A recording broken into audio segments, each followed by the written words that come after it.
Inside the ATM heist, how hackers use a Raspberry Pi to bypass bank security. In a daring yet unsuccessful attempt, hackers planted a 4G-equipped Raspberry Pi on a bank's network to steal cash from ATMs. The notorious UNC 2891 hacking group, also known as LightBasin, executed this sophisticated attack by physically connecting a single-board computer to the ATM network switch. This created an invisible backdoor into the bank's internal network, allowing the attackers to move laterally and deploy additional backdoors. Group IB, the cybersecurity firm that uncovered the intrusion, reported that the ultimate goal was to spoof ATM authorization and perform fraudulent cash withdrawals. Although LightBasin failed in their mission, the incident highlights a rare example of an advanced hybrid attack that combined physical and remote access techniques to maintain a high degree of stealth. The group is infamous for targeting banking systems, as seen in their 2022 creation of the Caketap Unix kernel Rootkit, designed to manipulate payment hardware security module (HSM) responses and authorize fraudulent transactions. Active since 2016, LightBasin has also successfully breached telecommunication systems, using the TinyShell open-source backdoor to route traffic through specific local stations. In this latest case, LightBasin gained physical access to a bank branch, either independently or with the help of a compromised employee, to install the Raspberry Pi with a 4G modem on the same network switch as the ATM. This device's outbound internet connectivity allowed the attackers to maintain persistent remote access while bypassing perimeter firewalls.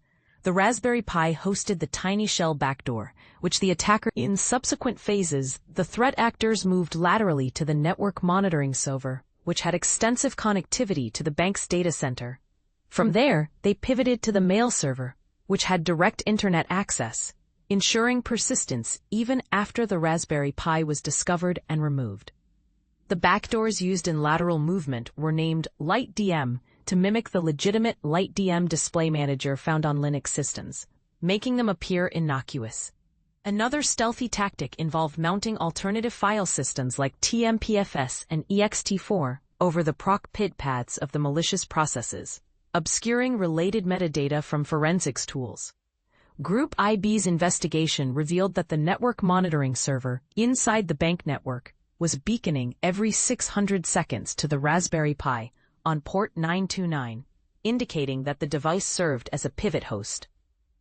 The researchers concluded that the attackers' ultimate goal was to deploy the Caketap Rootkit, but their plan was thwarted before it could be executed. This incident underscores the importance of robust security measures and vigilance in the banking sector. But here's where it gets controversial.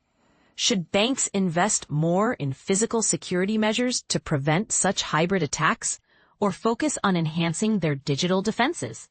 And this is the part most people miss. The interplay between physical and digital security is crucial in today's threat landscape. What do you think? Should banks prioritize one over the other, or is a balanced approach the way forward? Share your thoughts in the comments below. How hackers used Raspberry Pi to breach bank ATM networks, Cyberattack explained. A bold new era in cybercrimes, tiny PCs hiding in plain sight. Banks have always guarded against digital threats, but what if the enemy was physically planted inside their walls? Meet UNC 2891, a cyber group that pulled off one of the most audacious hacks ever by hiding a Raspberry Pi, a gadget smaller than a credit card, inside a financial institution to control ATMs. Here's the twist that even security experts missed. These attackers dodged detection by fusing physical access with cutting-edge digital stealth. They simply plugged their Pi into the same network switch as ATMs, adding a 4G modem to remotely commandeer systems. Traditional firewalls? Bypassed entirely. How did they pull this off? Group IB's investigation revealed the attackers deployed TinyShell, a lightweight backdoor, to maintain covert communication via a dynamic DNS domain. This allowed them to hide their server's location and swap addresses as needed, evading standard network scans. But here's where the plot gets really clever. Once inside, they targeted low-security servers like email systems and network monitors. By moving laterally, think hopping between connected systems. They planted backdoors that even advanced tools couldn't spot. The real puzzle: why did security tools come back empty? The answer lies in a sneaky Linux technique called bind mounts, which redirects parts of the OS to conceal malware. Processes named after legitimate tools like LightDM ran from suspicious directories like TMP, silently linking to the Raspberry Pi and an internal mail server. Their endgame? Deploying Caketap, a rootkit designed to manipulate hardware security module HSM responses, the digital vaults banks trust to approve transactions.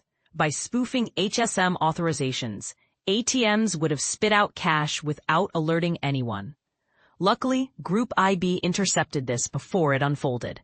The controversy: is your bank's physical security as robust as its digital defenses? Could your ATM be an access point for hackers? For more shocking cybercrime stories, follow us on X, Twitter, CyberInsider at twitter.com, CyberInsiderCon, or LinkedIn. CyberInsiderLinkedIn.com/company. Now we ask you, should banks treat ATMs as critical entry points for cyber threats?